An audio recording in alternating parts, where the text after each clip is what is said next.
Tai va, sveiki, nu aš esu Raimundas, aš gyvenu dabar Palangoje, esu iš Mosėdžio miestelių ir esu gamtininkas. Va.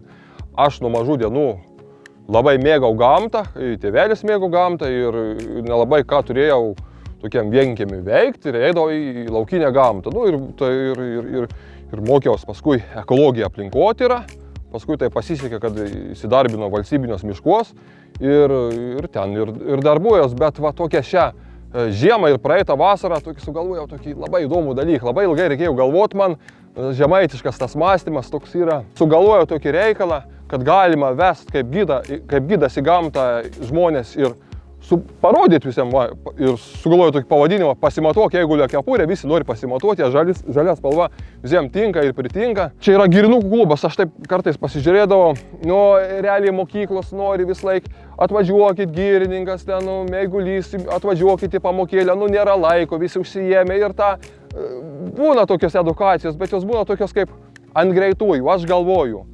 Reikva paimti ir daryti nuo mažens ir ilgai. Ne pusvalandį, ne valandą, o ištisas turi būti paskaitų, pamokų ir išvykų į gamtos ciklas. Tai mes yra Palangoje girinukų klubas, moksleivių klube, yra puikiai direktorė, leidžia man visą šitą daryti ir mes penktadienį susirenkam į pamokėlės apie medžioklę, apie žvejybą, žvejybos labai mažai, apie ekologiją, miškininkystę, aplinkosaugą, paukščiai, žvėris, ir vis tiek aš aiškinu daugiausiai miškininkystę. Jeigu žmonės nepyktų, kai yra miškas kertamas, kai aplinkui tiek daug yra pas mus abejingumo, tas būtų absoliučiai siaubinga.